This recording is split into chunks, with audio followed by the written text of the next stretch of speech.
Okay, welcome everybody to the course, Taming the Appalanche. I'm Mark Sparvel. It's great to have you joining us for this 10 module course.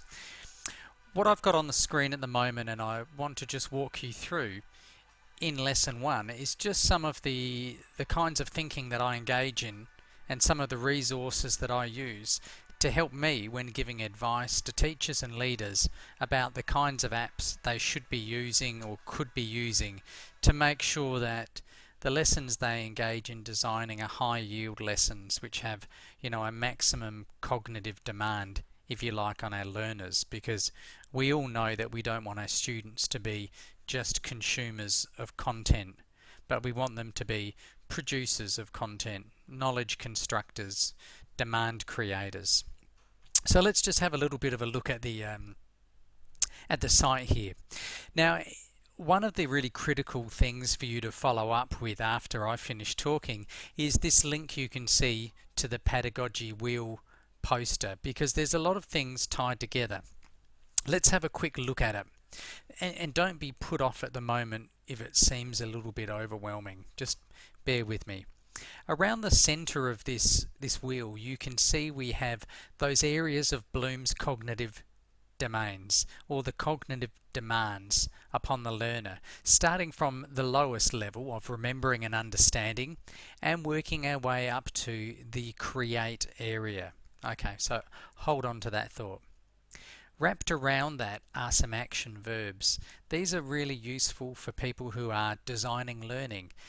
By incorporating these verbs into your learning design or your tasks, you actually demand of the learners a different level of cognitive requirement. Okay, so if you're asking students to summarize or expand, or you're asking them to construct or sequence or critique, you're demanding from them a very different sort of thinking rather than just something around recall or explain or describe.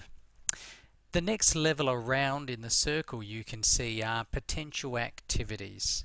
So these are the kinds of activities where those action verbs may best sit or may best inform. So it might be useful for people to be engaged in inventing and designing when they're storytelling, or maybe creating or producing when they're involved in creating a song or a rap. Then around the outside you can see a whole bunch of apps which have been roughly chunked into those cognitive demand domains. And the really cool thing about this is that they're all links to the iTunes store, and most of them are free. Okay, so this is a great place to start off with in exploring the kinds of apps which aren't just about rote practice or drill and practice, but are about creating, evaluating, analyzing and applying knowledge, or knowledge that's new to the learners.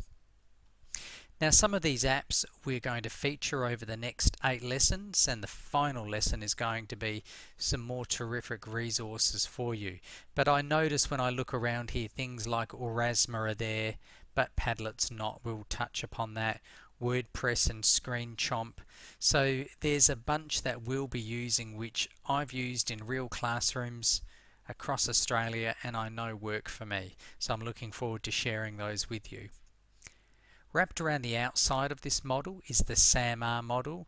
If you're new to that, the S stands for substitution, and that's where the iPad and its apps is just really substituting for a non-digital form. So instead of handwriting a poster, the students are typing it up using an app. Okay. The augmentation is substitution with some functional improvement. Then it moves to modification, where there is significant task redesign, and then up to redefinition, sometimes called transformation, where the learners are engaging in tasks which just would not be possible without the technology. Now, the SAMR model is really about context. So it might be for your class in your school at this moment in time that remember and understand using technology just as a substitute might be the best place to be.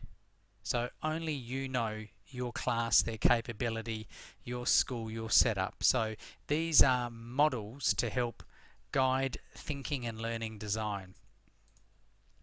The other one I want to draw attention to, just down the page here, you can see there's some incredibly useful research. So I haven't just grabbed any old stuff and dropped it there, but I've intentionally chosen the things that I would use myself and do use. This is a good example, this rubric. So we just pop that up on the screen. It comes from DETWA.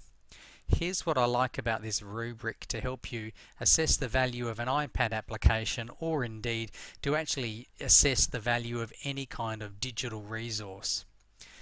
First area is its connection with the Australian curriculum content descriptors. This next section, what you'll notice is here's where the Bloom's taxonomy sits, okay, from this previous model. Bloom's taxonomy was wrapped around the side.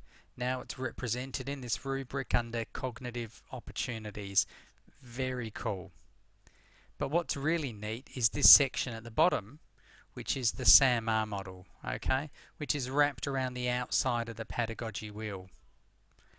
Okay, so this is a terrific rubric to use to help you select apps which will be appropriate for your learners. Now down the bottom of this rubric you can see there's some other domains: the authenticity or the real worldness of the task, interactivity, so how the level of engagement in intrigue, whether the tool, the app can be differentiated for a variety of learners, how much input is required by an adult in terms of the student navigating this resource, and actually whether it's engaging enough for students to connect with to begin with. And it would be naive for anybody to think that that students are going to persist with a particular application or an app just because it's good for them. Intelligent learning design recognizes the drivers for students to engage. Okay, sitting on the pedagogy wheel are a couple of QR codes. If you're not an expert at that, I've suggested a free app to download for your iPad, which will allow you to use your iPad as a code reader. And obviously there's a whole bunch of learning activities that you can develop around QR codes, and they're all available in the first course, which is Online Spaces and Places, that you'll find on this website. So that's your first lesson. Your first lesson is to get your head around the big ideas that are floating around in my head when I'm choosing and using apps, and they very much are the SAMR model and Bloom's taxonomy. Okay, looking forward to sharing this learning journey with you.